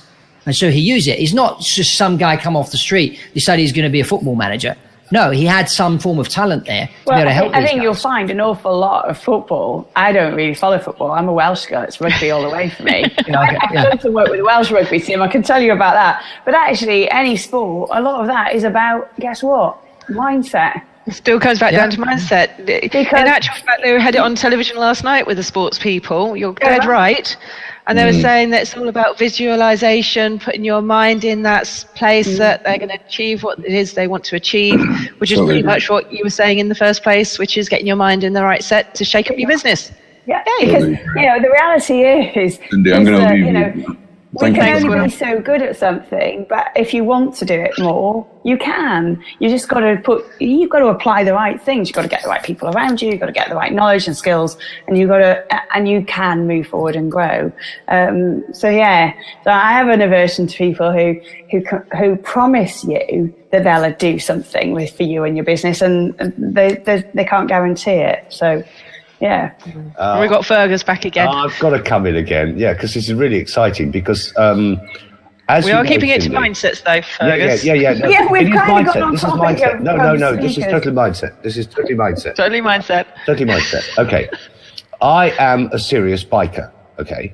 Now, the British bikers, and this is in my book as well that I wrote, which isn't on publication now, so I'm not trying to sell it. But the British biking team for Sky and also for the UK were taught by Dave Brailsford. And he's not a biker. And you've got Cavendish, who's a sprinter like you would not believe, and you've got one with the sideburns, whose name I can't remember, who's a stamina long-distance man. So what they did, what the team did, Brailsford's team, and Brailsford isn't a biker, is to sort everything out for the bikers. And when they were doing the Olympic ride, for the Olympics 2 years ago, somebody said to them, "Are you going to win?" He said, "I want to get this stage done properly today." "But are you going to win overall? Are you going to get the medal?" "No, I'm focused on today." And that's what the coaching did. They got them the right cushions for their bed, the right pillows, the right bikes, everything. And it was improving 1% in many areas. Yeah. And the weird thing was, like, when they did the velodrome stuff, right, the German team, believe me, the men were just as fit as the English men. They really were. Yeah. The English team beat them by 5 seconds, which is impossibly huge in biking. But they did because of the psychological stuff. The Germans moaned, the French moaned, and they said that they'd had something special done to their bikes. No, they'd had something special done to their minds by their coaching. Yeah. But doesn't part of that come back to what I was saying before, is that, having the right person to support and encourage and enable you, that person doesn't necessarily have to have done exactly what it is you're doing. Correct. They just need to have a good understanding and awareness of the whole thing. Yes. So, I work with everything from sort of doctors' practices, dentists, housing associations, through to huge big corporates, printing companies, and chocolate factories. It makes no difference to me what the business is. We're talking about the people within it.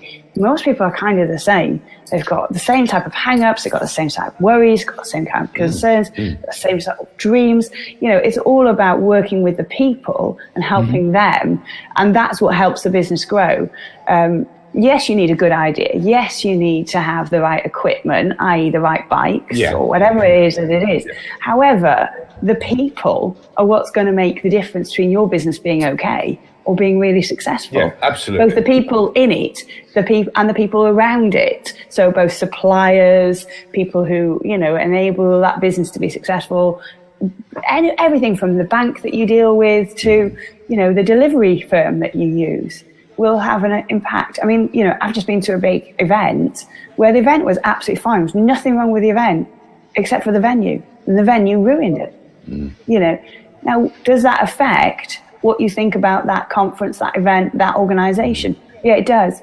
Were they to blame? Not really, in part, maybe, but the venue will have a big effect. So sometimes when we talk about collaborative projects, that's a collaborative project, but is it? Because you're just paying for the venue, but it is, because that's the effect on your business.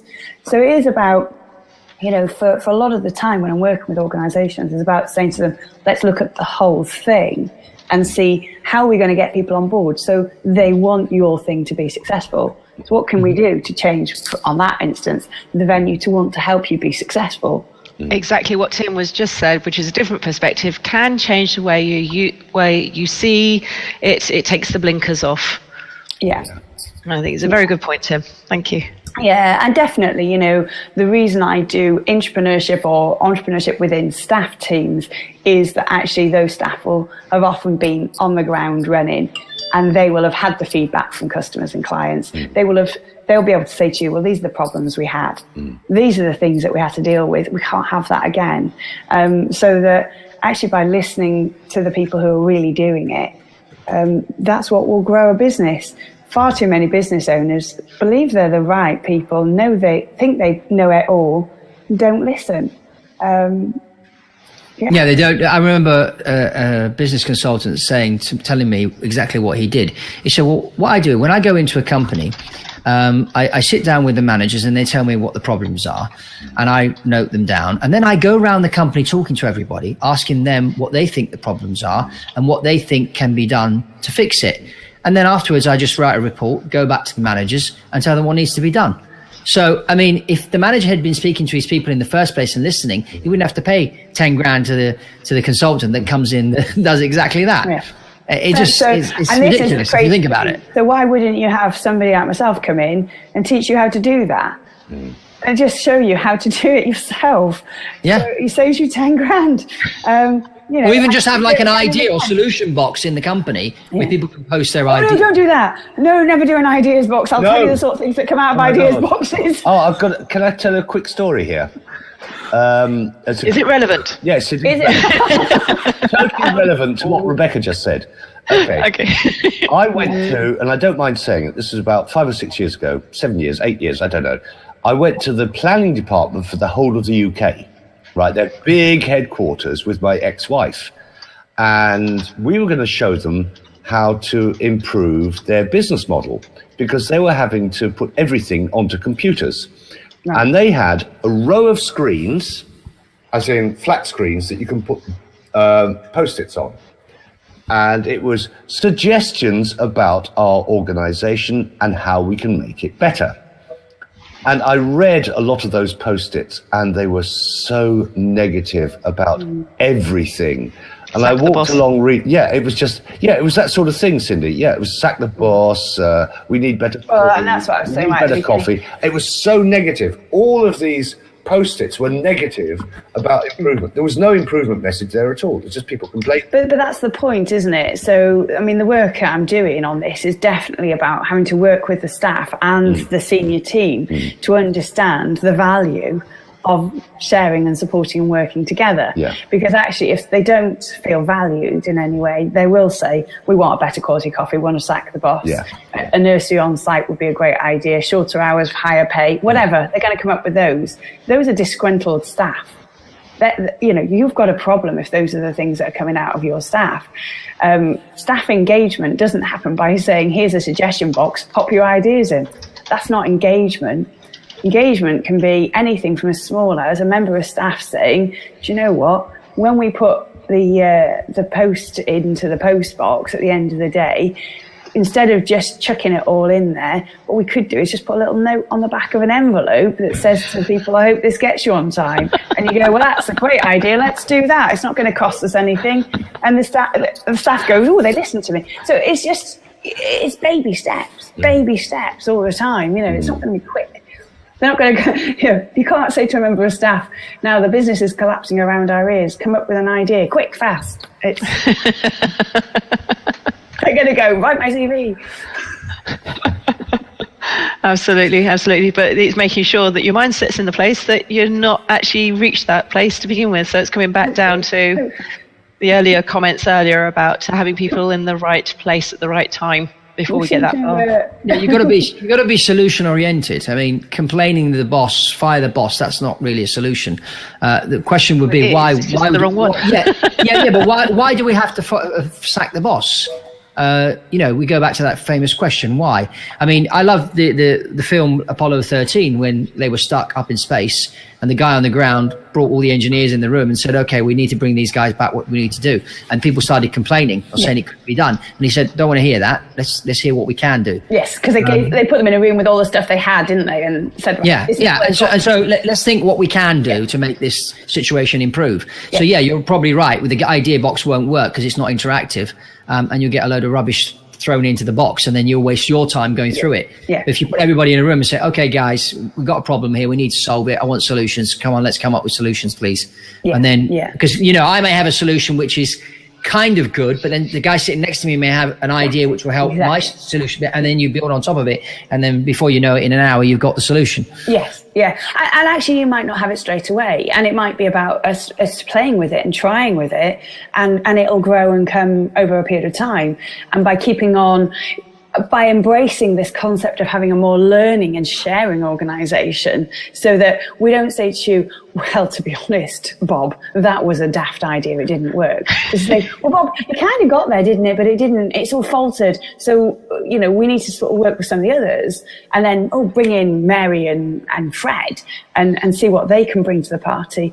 That's it, that we can grow and learn together and come up with the solution together, because actually together we're, cliche, I know, together we're stronger than one person alone.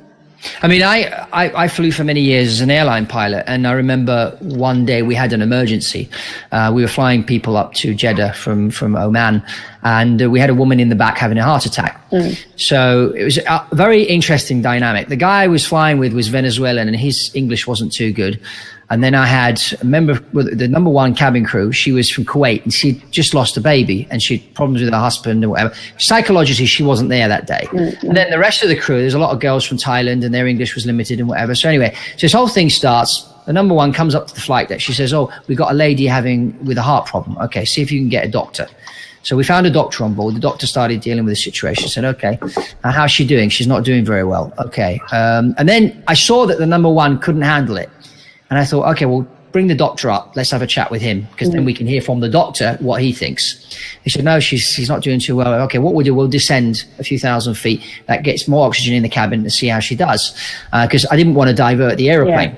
Because that costs money, it's problems, blah, blah, blah. Yeah. So anyway, at a certain point, we had to declare a mayday and divert into Doha. So it was all systems go. Now, as this happened, a number of things went on. We had passengers in first class wanting an orange juice. So we had like 2 cabin crew assisting the doctor. This woman was dying. Okay, and people are buzzing for orange juice. So I was then dealing with the air traffic controller, which was sending me all around the sky. And then trying to understand my colleague whose English was broken. And this machine, this aeroplane's moving through the sky at 800 miles an hour, and well, not 800, but 650 miles an hour. And, you know, and all these things are happening at once. So I declared a mayday. The air traffic moved everybody out the way. We're coming in. And the cabin crew comes in and says, oh, the passengers want orange juice. So I had to then come on the PA, tell everybody shut up and just, we're in an emergency situation. Just let them. Then the cabin crew comes up and asked me if I wanted an orange juice. So we had a formula which was called NITS. And the girl, this Thai girl, hadn't realized we were in a real emergency situation. Okay. She wanted to be kind because that's what they have in their culture. So as soon as I said to her, this is a NITS brief, which means nature of the emergency, the intention, we intend to land in and then time, in 10 minutes we're landing. And if there were any special procedures, yes, just prepare the passengers for landing the cabin, keep everybody shut up, stop the service, don't give anybody any orange juice. But if we hadn't had system in place, okay, to communicate effectively, and this is what they do in the airlines, they have these courses called crew resource management, because, you know, it's not like a company which is on the ground, oh, so-and-so's got, well, come in my office, let's have a chat, well, let's go and play golf. No, you're up in the sky, 35,000 feet, 150 people sitting in the back, everybody speaks different languages, and you've got to communicate in English, which is my mother tongue, but not everybody else's. And so you've got to be effective. Go, tell us the point. The point is that at the end of the day, if companies have a communication system in place when problems come up, that then offer solutions, which many companies don't have, but in the airlines you need to have, let's learn from the airline industry and maybe implement these things in the corporate world. Okay. Yeah. I mean, the reality is, of course, in the corporate world, most of our problems are over a period of time. And actually, the trouble is we tend to sit there and let them sort of grow. And we don't tend to sort of jump on and resolve them fairly quickly. But yeah. Oh, very good. Well, actually, that's what you've done is made a very, very good point. And one of my questions, bringing it back to our topic, is how we actually deal with mindsets and business when we are in an emergency situation, because do you find that when you come into a business, an entrepreneur who's in that emergency place, that it's actually harder and tougher? So is there a very different thing? I mean, focus and priorities. That's what I would say. Anyway, so the difference is, if I'm going into an organisation who have brought me in order to help them grow and develop and move forward, I'll have one type of format. So it's over a longer period of time. It's about growth and moving forward over a period of time. It doesn't take long. I'm not suggesting it's years. It's weeks and months. If I'm called in because an organisation is about to collapse, and so sometimes that is the case, that they bring me in and say, you know, literally we're going to go into receivership, then it's a very different thing. And when I know we all laugh about the fact that I can be quite easygoing, I can be quite nice about it, or I can go into what a lot of people call as Rebecca's in charge mode, is that actually that is when I almost start to have to give them a good old shake and say, look, get over yourself. Do you really want to fix this and fix it fast? Now, we go into a very different format then, where we're bringing in the right people within the organisation really, really quickly into a room and saying, come on, we're going to have to get on with it. And we have to bash it out really quickly, come up with the solutions, come up with the ideas and move it forward fast. There is no place for niceties at that moment in time. Right. So literally, I will have to say, no, I do not want the orange juice. This is absolutely crazy. Do you want a job tomorrow? Yeah. So I guess it's a little bit like, you know, the emergency. I haven't got people's lives in, I mean, I don't want to make it sound dramatic because I haven't got people's lives in my hands. But when a business is about to fail and collapse, the staff deserve for the organization to try their best. Mm-hmm. Which is what it's all about all the time. Yeah, it is. You know, both the customers, the suppliers, and the staff for you to try your best. If they're all relying on you making that business work and you just go, I can't do this anymore, then you've got to get the right people in to help you. Okay, but do you find that when you're actually in that emergency, it is all too easy to actually pick the wrong people because you actually then stop looking for the qualities you need and actually go with the egos and the ones that are making the most noise because you're actually in a survival mode? Well, sometimes, but I mean, not always. Trouble is you don't know because you can't replay it and go, well, let's have a think. If we'd have done this in a different way with different people, would it have been any better? You can't do that, unfortunately. And if you live like that, you'll just eat yourselves up. You have to go with what you can at the sort of time. And, you know, a lot of it is a case of giving it your best shot. I mean, that's all any of us can do, isn't it? Give it your best shot. There's no guaranteed format in business. It's not like flying a plane. I'm not being funny, but it isn't. You know, there are set procedures with flying a plane. There's set procedures in certain things in life. Running a business, there are not set procedures. We're talking about all sorts of things happening here. You know, we have got certain procedures on finances, controls, quality, all of those things. We've got all of those procedures in place. But then we've got these other things that we have no control over. You know, you can be developing a fantastic idea in your business, put all the procedures in place, and then the supplier says you can't have it. Or you can't do anything about it, you know. So, well, I mean, there's one important point here. When you're flying an aeroplane, there's a lot of stuff that suddenly crops up that you've got to deal with. And the difference between having a problem on an aeroplane and down on the ground in a company is that you've got to deal with it immediately, because if this thing crashes, 150 people die. So the training and the communication between the crew, because yes, you've got procedures, you've got the airplane, you've got the weather, you've got all this, but then you've also got the communication aspect and the human factors aspect, which is important. So there's a lot that can be learned and sort of brought across into the corporate world from high performance environments like that of the astronauts, whether someone climbing Mount Everest or someone that's won a gold medal cycling for the Olympics or whatever. There's a lot that we can learn from the sports teams, from the people that climb the mountains and people that fly planes or go into space, and then take these lessons and bring them into the corporate world. I think we can. I think it's just dangerous to believe that that's it, because actually not everything transfers there's never one solution for yeah, not everything transfers in, and it might sound like it does, but you know, not always. And yeah, I'm not saying I know the solutions to everything in business either. Far from it, and you know, I wouldn't even try and fly a plane, but that's it, isn't it? It's keep to what you're good at, I suppose, is probably my answer to that one. Is keep to what you're good at and know your limitations. I think that's the trouble with a lot of businesses, you know, and entrepreneurs, is they don't know their limitations. They don't try and grow and learn and develop, and then they go, you know, we didn't work. No. Well, you see, this is the thing. When you're flying an airplane, you have a checklist. You have the checklist of what's going to happen, because a plane will only operate on a certain way, push certain keys, put fuel in. You know that will happen. A business has a few checklists, but not quite as much. The difference with the pilots is they're actually trained for when a disaster happens, what happens in the queues up to what those disasters could be. So simulator is brilliant because you can actually go in and you can train and have muscle memory and think back to, if that little light comes on, then I've got to do this. In business, most people don't go in with the idea that their business will end. What they do is they go in and they think it's going to go on forever and ever. And then towards the 10 years down the line, that's when they start thinking about succession planning, because suddenly they realize that they themselves may not be able to go on forever and ever. And I think whilst there's a lot of similarities, it's still coming back down to that the mindset is key, because you're training the pilots to be on the mindset, not to panic when something happens, and that's what simulators are for.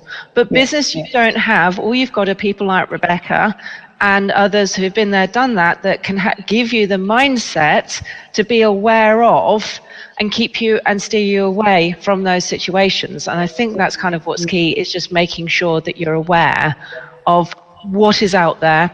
And unfortunately, most entrepreneurs don't have that mindset, hence why so many fail within their first year. But good points, Fab. Thank you very much. Well, I mean, having somebody on the side that's looking at you and observing you and giving you a second opinion, and because that's why people have coaches. I mean, because absolutely, which is exactly what we were talking about. Yeah, the coach can see what you're doing wrong. You don't see that because you're just plodding along. Well, actually, so let's be realistic about this. Though the coach can see what they believe that you're doing wrong. Yeah, and give you a different opinion. You know, I can watch you. Let's go back to a sports analogy, because I'm going to Fergus with his wheelchair analogy. As a wheelchair person. I could watch you playing tennis. I don't know how to play tennis, and I can go, I think I know what you're doing wrong there. And I could tell you, but it's only from my perception and my experience and my knowledge, however good that is or bad that is. So it's exactly the same. You have to be really, really careful about believing that one person alone can give you all the solutions, which is why a lot of the work that I do is about saying, actually, you've got a team of 10 staff, 20 staff, 120 staff, 5,000 staff. There must be somebody in there that can give you their perception of what's going wrong. That's a very good point, and leads very nicely to Will's question, which is, should someone being coached always follow the coach? No. Well, that's short. No. Oh, do you not have your own mind? We've all got our own mind, haven't we? Yeah, I mean, look, it's no good paying for advice and not listening to it. It's like going to the doctors and saying, I've got a pain, and the doctor says, well, you need to rest up. And, you know, you've damaged, a muscle in your leg. That's what your pain is. Don't do anything for 2 days. Rest up and slowly return to exercise. And then you go home and you carry on. You run a marathon the following day. And then you go, I've still got a pain. I've been to the doctors and I've still got a pain. Yeah, but you didn't listen to the advice. So, you know, it's no good keep going for advice and paying for advice and not listening to it and having the same problems. But just because somebody gives you advice doesn't mean you have to take it. It's probably the answer to that one. I don't know, it's fine. Hey, you know me. I'm just questioning because I'm not taking your first answer.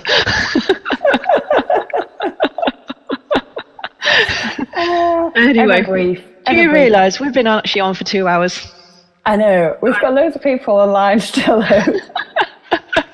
We do. And I'll tell you what we actually really need to do is perhaps we should come back and talk about coaching and coaches and mentors and spotting good ones and bad ones and all that type of thing. Do you feel up for having some controversy? Oh dear. Yeah. Do you fancy one of those? Because I know you are properly trained. You come from a good background, and there are a lot of people who've just left organizations and they set themselves up for that. So perhaps we should come back later and give that a go. We could give that a go. I think the interesting thing is that, you know, everything has its place. I think it's about knowing your limitations. Know your limitations. You know, I'm not saying that just because somebody hasn't done something they can't coach it. I'm definitely not saying that, but be realistic. You know, if you don't have a huge experience in business, how much of it can you coach and mentor business owners? You know, I'd love to say I knew enough about rugby from watching it that I could coach the rugby team. But yeah, there's a point. Okay. Well, thank you very much for joining us today, Rebecca, and thank you very much for the lovely tips. Joined us online. Absolutely, and it's been a great crowd today. I've really, really enjoyed it. Excellent. Bye, everybody. You've been listening to a podcast by the Guild of Speakers. Don't forget to like and subscribe, as it really does help us to get our message out. If you would like to know more about the Guild of Speakers, go to guildofspeakers.club or scan the QR code below.